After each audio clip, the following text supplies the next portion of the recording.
வணக்கம் ஃப்ரெண்ட்ஸ். இன்னைக்கு நம்ம பிரெக்னென்ட் உமன் லைஃப் சேனல்ல பார்க்க போற டாபிக் பாத்தீங்க அப்படின்னா, பிரெக்னன்சி கிட்ல எத்தனாவது நாள் வந்துட்டு நம்ம வந்து பிரெக்னன்சி டெஸ்ட் பண்ணி பார்க்கலாம், அந்த நான் எப்போ வந்து கர்ப்பத்தை உறுதி செய்யலாம் என்ற பதிவு தான் இந்த வீடியோல டீட்டெயிலா பார்க்க போறோம். நீங்க ஃபர்ஸ்ட் டைம் சேனலை பாக்குறீங்க அப்படின்னா மறக்காம சேனலை சப்ஸ்கிரைப் பண்ணிக்கோங்க. வாங்க வீடியோக்குள்ள போகலாம். இப்போ வந்துட்டு நம்ம வந்து பிரெக்னன்சி வந்து எப்போ கன்ஃபார்ம் பண்ணலாம், ஒவ்வொருத்தவங்களுக்கும் பாத்தீங்க அப்படின்னா ஒவ்வொரு அது பீரியட் சைக்கிள் வந்து இருக்கும். சில பேருக்கு பாத்தீங்க அப்படின்னா 28 சைக்கிள் இருப்பாங்க, சில பேர் 30, 32, 35, 40, 45 வந்து இருப்பாங்க. இவங்களுக்கெல்லாம் பாத்தீங்க அப்படின்னா நம்ம வந்து பீரியட் இல்லைன்னா எத்தனை நாள் செக் பண்ணி பார்க்கலாம் பிரெக்னன்சி கிட் வாங்கி அப்படின்றது பாத்தீங்க அப்படின்னா ஒவ்வொருத்தவங்களுக்கும் ஒவ்வொரு மாதிரி வேறுபடுது. இப்போ 28 பீரியட் சைக்கிள் இருக்கவங்க பாத்தீங்க அப்படின்னா அவங்களுக்கு வந்துட்டு May 1 வந்து பீரியட் டேட், உங்களுக்கு May 10, 12 பாத்தீங்க அப்படின்னா ஓவலேஷன் ஸ்டார்ட் ஆயிரும்.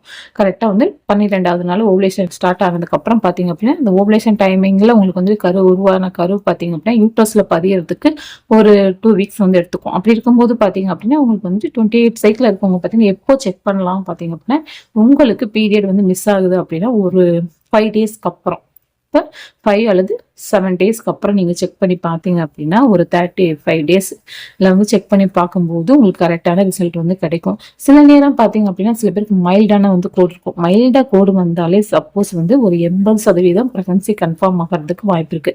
ஏன்னா சில நேரம் அவங்களுடைய ஹார்மோன் நம்ம சுரக்கக்கூடிய ஹார்மோன் அளவு பார்த்தீங்க அப்படின்னா ரொம்ப கம்மியா இருக்கலாம். அதனால நீங்க வந்து பயப்பட தேவையில்லை. சப்போஸ் உங்களுக்கு மைல்டான கோடு தெரியுது அப்படின்னா அதுக்கப்புறம் ஒரு 3 டேஸ் வெயிட் பண்ணிட்டு மறுபடியும் ரீசெக் பண்ணுங்க. கண்டிப்பா வந்துட்டு பாத்தீங்கன்னா உங்களுக்கு அக்யூரேட்டான ரிசல்ட் வந்து கிடைக்கும்.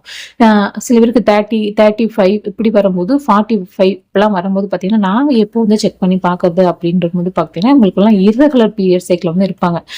இப்போ 40 நாள் 35 நாள் இருக்காங்க அப்படின்னா ஒரு 47வது நாள் வந்து செக் பண்ணி பாருங்க. சப்போஸ் உங்களுக்கு வந்து மைல்டான கோடு வந்துச்சுன்னா நீங்க வெயிட் பண்ணி வந்துட்டு ரிசல்ட்டுக்கு மறுபடியும் ஒரு 3 டேஸ் வெயிட் பண்ணி நீங்க ரீசெக் பண்ணலாம்.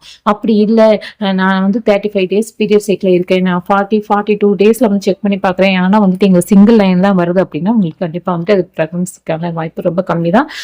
ஏன்னா ஒரு 5 டேஸ்ல வந்து பாத்தீங்க அப்படின்னா கண்டிப்பா தெரிய ஆரம்பிக்கும். 50 டேஸ்க்கு மேல ஆயிடுச்சு அப்படின்னு எங்களுக்கு சிங்கிள் லைன் தான் வருதுன்னா கண்டிப்பா வந்துட்டு நீங்க ஒரு பிளட் டெஸ்ட் பண்ணி பாருங்க. சப்போஸ் உங்களுக்கு ஒரு டவுட்டா இருக்கு, எனக்கு பிரெக்னன்சி சிம்டம்ஸ் எல்லாமே இருக்கு, வாமிட்டிங் இருக்கு, தலை சுற்றல் இருக்கு, அது மாதிரி பாத்தீங்க அப்படின்னா அடி வயிற்றுல வலி இருக்குது, டிஃப்ரெண்டா வந்து பிரஸ்ட் பெயின் வந்துருக்குது, இதெல்லாம் எனக்கு சிம்டம்ஸ்லாம் வந்துட்டு எனக்கு ப்ரெக்னன்சியா இருக்க மாதிரி ஒரு ப்ரெக்னன்சி சிம்டம்ஸ் மாதிரி இருக்குது, ஆனா வந்துட்டு லைன் மட்டும் சிங்கிளா தெரியுது அப்படின்னு உங்களுக்கு டவுட் இருந்துச்சுன்னா சப்போஸ் நீங்க பிளட் டெஸ்ட்ல பண்ணி பார்க்கும்போது ரொம்ப குயிக்காவே தெரியும். யூரின் டெஸ்ட்டை விட பிளட் டெஸ்ட் வந்து ஹெச்சிசி பிளட் டெஸ்ட் பண்ணி பார்க்கும்போது ரொம்ப குயிக்காவே நமக்கு ரிசல்ட் வந்து தெரியும்.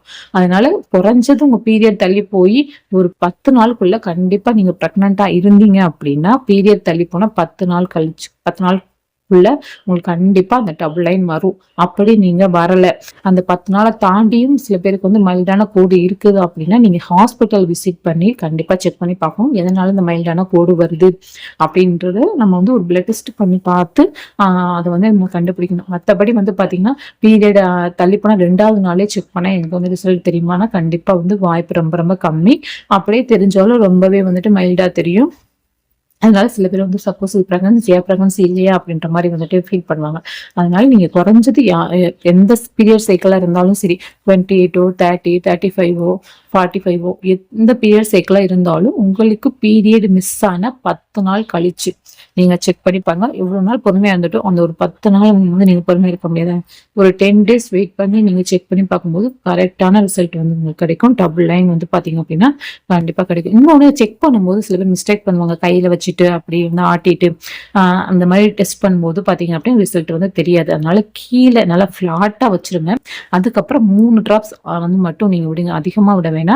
எத்தனை டிராப்ஸ் சொல்லிக்கோங்க, 3 டிராப்ஸ் விடுங்க. அது மாதிரி பார்த்தீங்கன்னா மார்னிங், ஏர்லி மார்னிங் தான். சில பேர் வந்துட்டு ஈவினிங் போய் பிரெக்னன்சி கார்டு வாங்கியிருப்பாங்க, ஒரு ஆர்வத்தில் இப்போயே நம்ம செக் பண்ணி பார்த்துடலாமா அப்படின்ற மாதிரி ஈவினிங்லேயே செக் பண்ணி பார்ப்பாங்க. அப்போ வந்துட்டு பார்த்தீங்கன்னா ரிசல்ட் வந்து தெரியாது. ஏன்னா மார்னிங், ஏர்லி மார்னிங் தான் ஹார்மோன்ஸ் வந்து நல்லாவே வந்துட்டு நமக்கு வந்து இருக்கும். அதனால வந்துட்டு பார்த்தீங்க அப்படின்னா நீங்கள் early morning first urine night வந்துட்டு நீங்கள் தண்ணி குடிச்சிட்டு யூரின் போயிட்டு அதுக்கப்புறம் வந்து பார்த்தீங்கன்னா நீங்கள் காலை ஏர்லி மார்னிங் போகிற ஃபர்ஸ்ட் யூரின் வந்து செக் பண்ணி வந்து பாருங்க. அதுல தான் கண்டிப்பா அக்யூரேட்டான இது வந்து ரிசல்ட் வந்து கிடைக்கும். இந்த வீடியோ உங்களுக்கு பயனுள்ளதாக இருக்கும்னு நினைக்கிறேன்.